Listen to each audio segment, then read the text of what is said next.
See, lately I've been chilling on higher vibes. I'm thinking with a clearer mind. It's wild to be meeting you, man, just because I've been, kind of learning about you behind the scenes, brother. But I'm inspired, honestly, like by just your courage, But tell me a little bit about yourself, because I feel like we got some things in connection, man. Are you from Toronto or?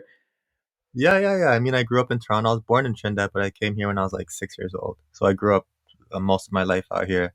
Yeah, Um, I went to school, so went to everything. Went to university in New York, though, New York State. yeah. Um, so I've kind of been around the place a little bit. But I mean, yeah, that's it. That's it. Dang, man. Well, you got the Yardy background. So my family's from Jamaica, so Uh, it's like that first gen or like second gen type thing, you know what I mean? Which comes with its own like pioneering ability. But that's wild. And then I was born in Calgary, Alberta. I don't know why my mom chose to go to Calgary. It was me and my sister, single yeah, mom. And yeah. then we moved to Ontario. Then I came out to Halifax. Now I'm in Ireland. So like just moving around, man. And you know, I What's just Ireland like? You're in Ireland. you believe that Like, what made you go out there? there are black folk over here. I'll tell you that. All right. There are? Yeah. Yeah, there are black folk. It's more so like from Trini or like different African countries and whatnot, right? But Yeah, I think yeah, maybe because this is a Trinidad, place where Trinidad. yeah man, Trinis. But yeah, my fiance's from here. We met at university, and Uh-huh.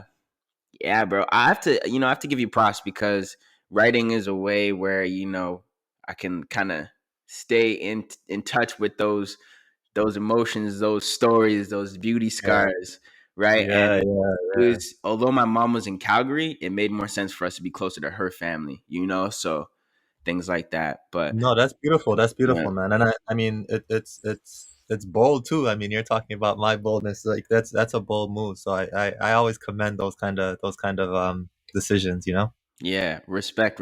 And I was just learning about you, man. And you're close with your daughter, you're close with your family. Like Yeah, my main question for you is like, when did you know your writing was going from like a hobby to a profession? I just watched an interview with you, or when I first started writing for Cry, I watched an interview with you, and you said you wanted to. It was like when you were making your transition to basketball from to writing, I think, and you said, yeah, I need to publish a book. Like that's very important for my goals. So like, yeah. yeah.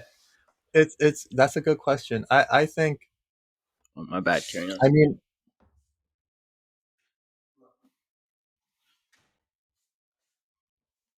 My bad, brother. Just pets. yeah. All Yeah. good, all good, all good. It's that's such an interesting question because I feel like even when it was a hobby, I knew it was going to be something serious because I was really good at basketball. Because I was really good at basketball, like that just got all the attention, you know what I'm saying? Like, so during elementary school, middle school, high school, like people would give me all the attention because I was really good at basketball, but I was writing throughout that entire time. Like, Mm, I was writing books in third grade. I wrote my first book in third grade. I yeah. was writing all throughout high school. My friends would steal my poetry and share it with their girlfriends. Yeah. Like, I was always writing, you know what I'm saying? So Yeah. I knew that's what it was. It's just that basketball would take me further. Basketball took me out of the country. It was the first thing to take me out of Canada. And I traveled the entire states when I was in high school. I got to travel to France when I was in high school because of basketball and play against, like played against Carmelo's Anthony's team in a world championship. So it Same, just took man. me further. But um I mean, the moment where it actually became like, okay, like now I need to take steps to making it profitable and making it something that's a career came during university when I actually got injured playing basketball. So Uh, my third, well, it was like my third year. The third year is when I was like, all right, I'm injured. Now what do I do now? Like I knew the moment would come and basketball would be over. I didn't know it would happen that soon, but I know that moment would come. So I was mm, like, all right, like let's go. Like let's do this writing thing. Like and that it was my it was a natural process for me. Even though like I was really down about not being able to play basketball, I knew like, all right, I have something else I can do and this is what I'm gonna do. And then it was just a matter of figuring out, all right, like how do I do this? And the first thing I thought about was writing a book because I again I knew I wanted to do that. But then the trick was writing a book was gonna take a long ass time because you got to figure out how to like write a novel and Structure, it's yeah, you yeah, know what I'm saying? But yeah. then I was like, all right, I need to make money doing this, and that's when I figured out everything else in copywriting and ghostwriting and stuff like that. Mm, mm.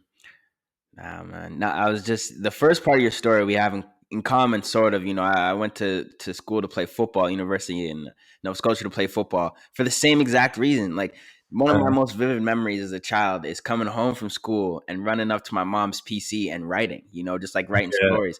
Or I used to take the Greyhound from Calgary to Toronto, so just writing on the bus.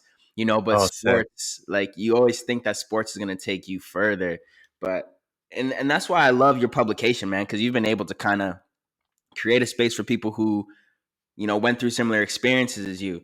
But how did you kind of like get into ghostwriting and copywriting, especially since you didn't go through any like marketing training? Was it just kind of Yeah, figuring yeah. it out, or you know Literally, literally just figured it out. And this was like 2008. So you're talking about like the information just wasn't as readily accessible, you know? true.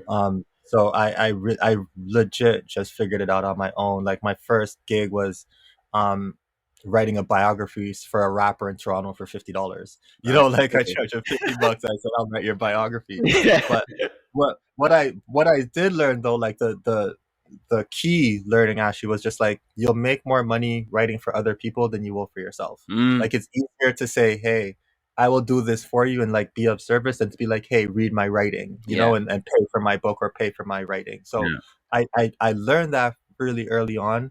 Um and again, like I had that $50 biography and then I just kind of figured it out from there, like, hey, like if I could get a $50 biography, there are probably other opportunities out there. And then back then there were these platforms that were just getting started, like Suite 101 where you could kind of blog and find customers, and then there was something else that I don't even remember the name of right now. So there are these little sites popping up Yeah. Yeah. back in the day where you could kind of go and try to find clients. So I'd get on all those sites and try to find some clients, and I found few, $100 here, $200 here. Like it just started adding up, and then I got my first um ghostwriting client, my first big ghostwriting client off LinkedIn, Mm, where I saw interesting. somebody had posted that they wanted to write their story. It was a lady from Toronto, um, actually like Mississauga very specifically, but she's from Yeah. the Toronto area, and she was a teacher, and she was actually legally blind. She had had a stroke when she was younger and was legally blind and was like the first legally blind teacher in Canada, or something like that. So I saw that she posted that. I just reached out. I was like, I can write your book. Never done that before, but I was like, Yeah. I can write your book. And then she's like, really? Okay, blah blah blah. And I remember I charged her $6,000, and I was like, she said yes. She said yeah. I was so amped, like to Yeah. get that Yeah. money. So for me, that was just a signal that I was kind of in the right direction.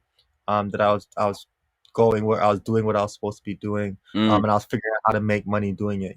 So it was, yeah, I mean, it's definitely all by myself. Definitely, like there Yeah, was no, man. Like no you're you're blueprint. you're pretty independent, like just from what I see. I mean, I know you're hopping on a call later tonight, like you're good at finding communities where your voice can add value, just from what I see. But like for the most part, you're independent. I see Kern popping up on the gram, he's like, life. Yeah, But I'm it's trying, it's bro. I'm it's trying. solid, man. Like it's solid. So, just as another young writer coming up is like you went through kind of everyone goes through trials and tribulations, but you have your own specific story. And how did you? Because that's time that you're putting in there for like finding clients, finding the contracts and whatnot. So how did you manage your time to build your identity, if that makes sense? So you're managing your time to build your identity as a professional writer while you got to worry, like taking care of your daughter. And I love the relationship y'all have, you know what I'm saying? But like, Uh, how did it? Because that's a lot, man. And sometimes people like they'll just give up on one or the other, either identity, where it's like, especially as a writer, and like mm, most people in cry know this is like identity. I'm working over here, but I really want to be a writer, or I'm doing this, but I really want to be a writer because I don't have time, And then, there's the impact on like your narrative, because if you're not who you think you are, you know what I'm saying? So yeah. how did you manage that, brother? Take me into the journey.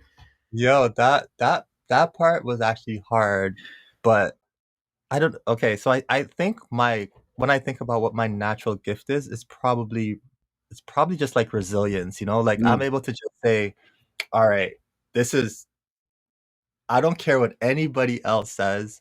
I know what I want to do, and I'm gonna do it. Mm. Like, it's almost ignorance in a way. Like, Yeah. it's a little bit ignorant and a little bit resilience, but it's just like I really have that gift, and I could get super focused on it. So even though I wasn't making any money at the beginning in writing at all, like I told you, I was making 50, 100 here, like nothing to support myself, like independently.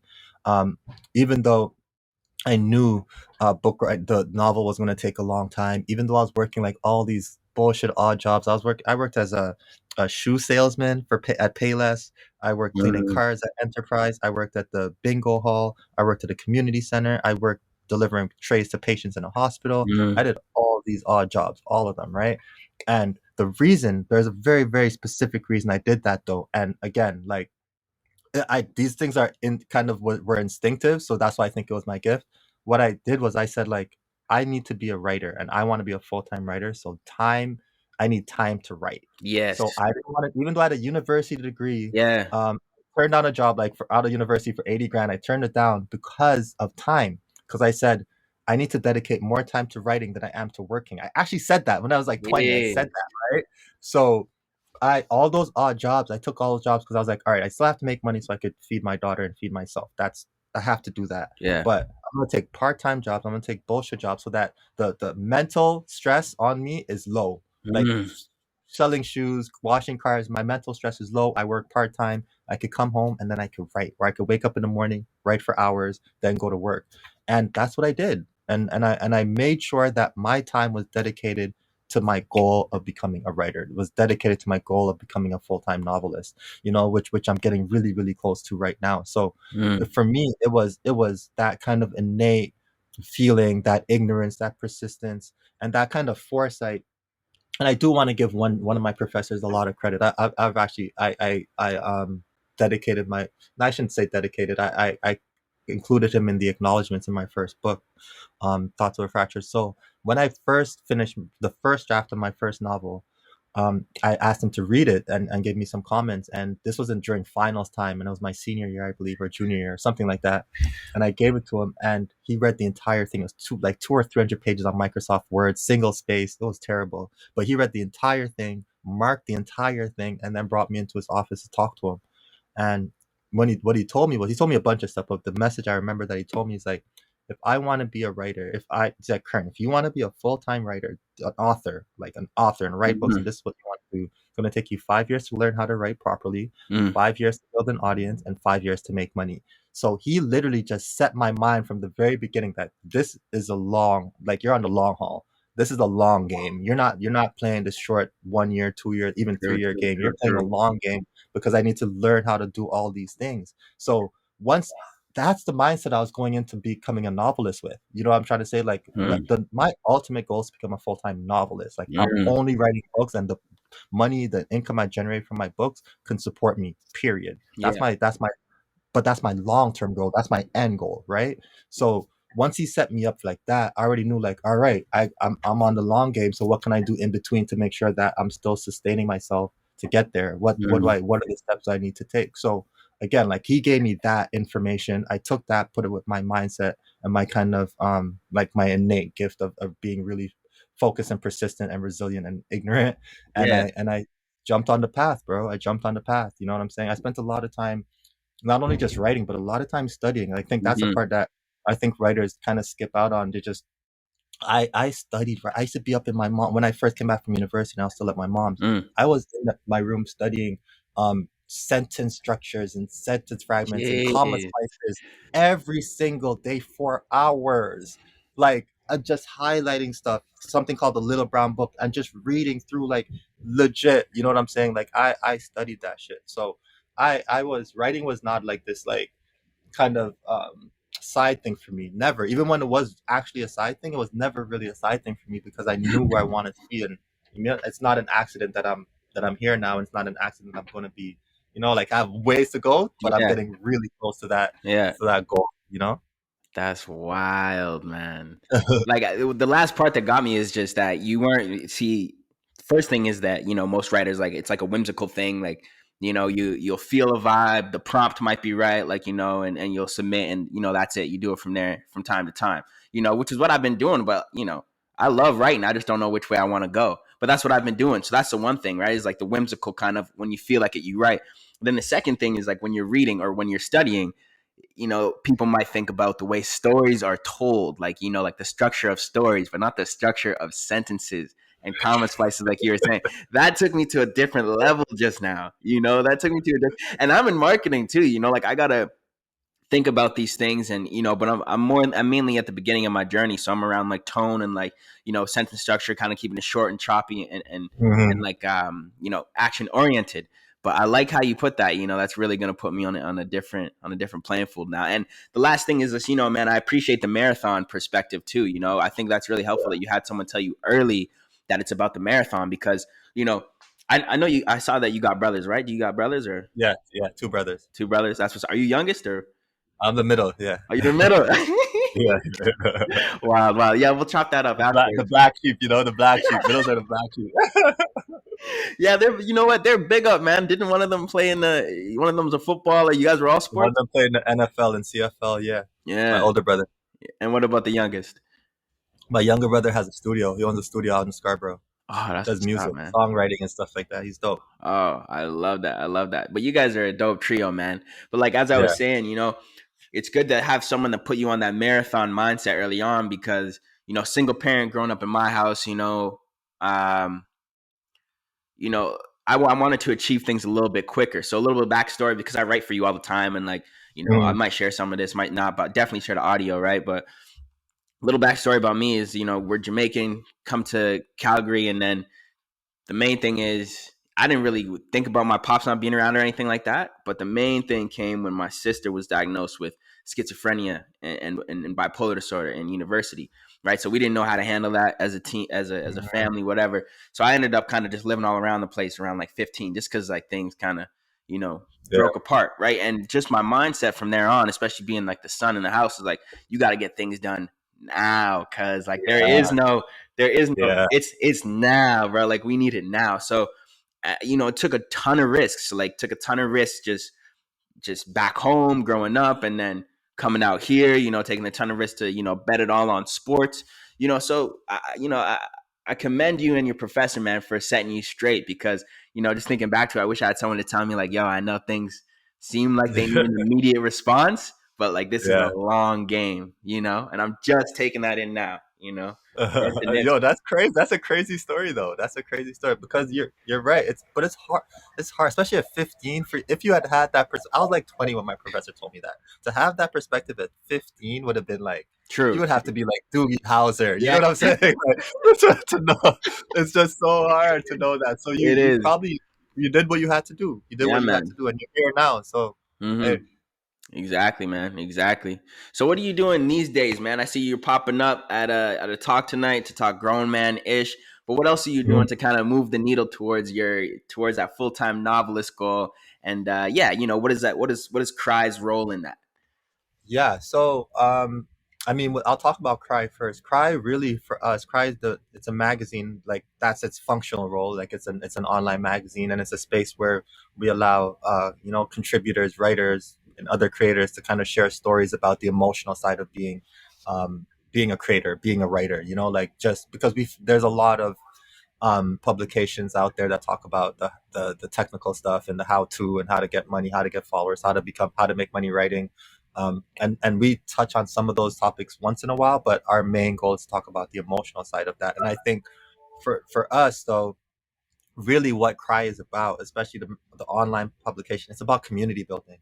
That's how people engage with us first. They start with the magazine. That's where they come in and understand who Cry is. That's how people really know me a lot, is through Mm, Cry magazine. Like, like that for us is community building. So we don't think about it as super editorial. Obviously we don't take every story that comes in. Like we have to say no more often than I would like, but we say yes more often than not, because even if the story is not like exactly what we want, if the writing is good, we'll take it, because again, it's more so about like welcoming that person into the community and mm, having them share in like what we're talking about, sharing the discussions and sharing the resources and stuff like that. So for us, it's really about community building, and we want to expand that. That's what we want to do. So That's with Cry, and then I'll kind of touch on something else too. Like the other thing I'm doing Mm-hmm. is called Love and Literature, and that's where we get like super editorial. That's like very selective, very kind of exclusive, to be honest, in a way.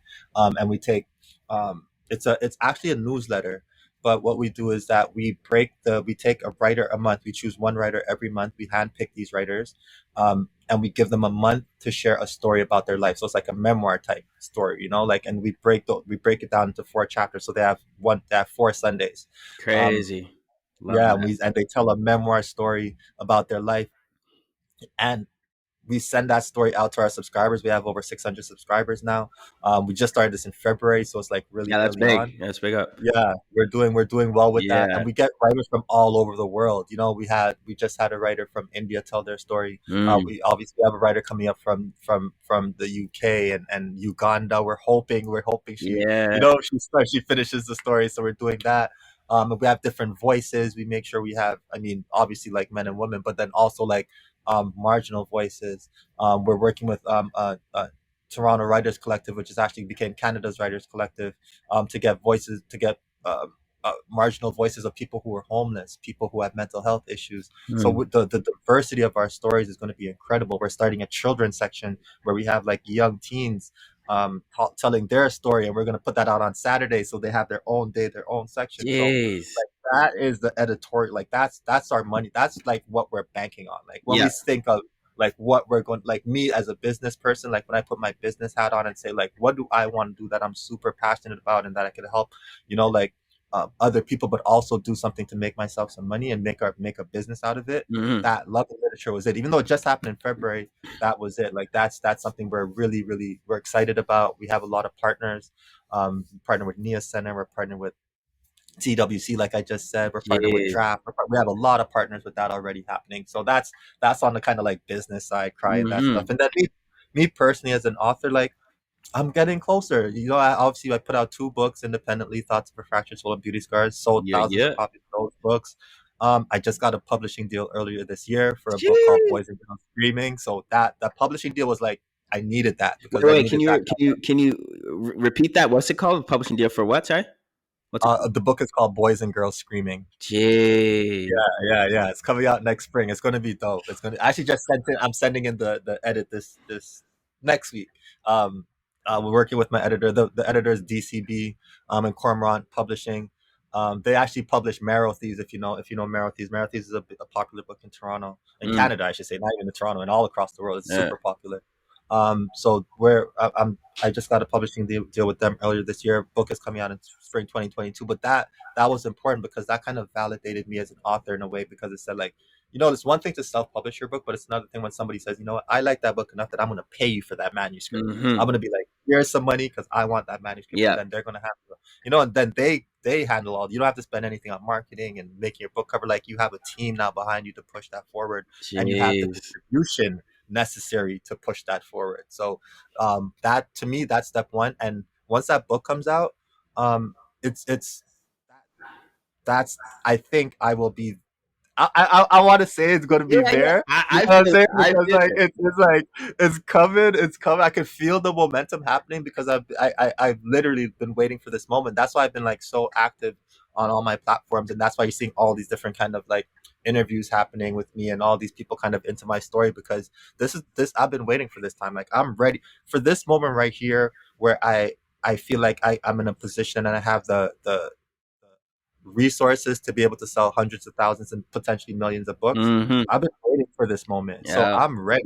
I knew exactly what I wanted to do when this moment happened. I wrote this plan out 3, 4 years ago where I knew like Jeez. who I'm gonna message, who like I wrote this Everything. I You have gotta it do that saved. though. Like You got to do that though. You gotta live it out, you man. have to. You have to. So Jeez. I'm prepared. I've been ready for this moment for years. So I'm just gonna enjoy this. I'm gonna soak it up, and hopefully we talk in a year and I can tell you I've sold this many, books and I'm on my way to full time novelist. You know what I'm saying? Like Yeah. that's the goal. Or claiming it, or already full time novelist after that. Like, There you go. man, There because you go. you got your own category, brother. You got your own Yeah. category, and it's not even like in my mind. Like I read a lot of like Tennessee Coates.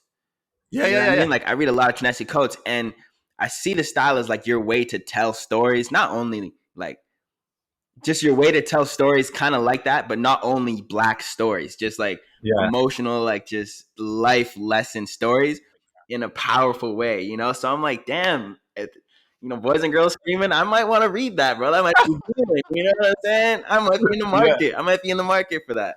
But no, Yo, man. go grab it, brother. Once it's out, go grab it. But I'm excited about it, and Yeah. and it's. I mean, these books are fiction books, but they're all based on something. You know what I'm saying? Like Yeah. they're all totally based on either my imagination, Yeah. my imagination from observation or experience. You know what I'm trying to say? So it's always rooted in something Yeah. that I'm actually passionate about. Absolutely. You know, that's so powerful, man. I got to jump here. I got a hard stop there at I think 10 for my time it's 2:30. um but you know, that's, I used to do workshops around schools, you know, just educational around like social and emotional learning skills like identity, resilience, you know, that leadership, that kind of thing. And stories like that, man, make a huge difference. You know, I mean, like, we're both believers that stories educate, energize, and entertain, right? So, man, it was good to finally meet you, brother. And like, I'm good. I Good to feel see you proud too, to bro. be in your circle, fam. You know what I mean? In some way Yo, or thank another. you, You know? thank you, thank you. Great talking to you too, brother. Let's Yeah, let's yeah, stay connected for sure. yeah, yeah. You got it. I'm gonna turn off the recording.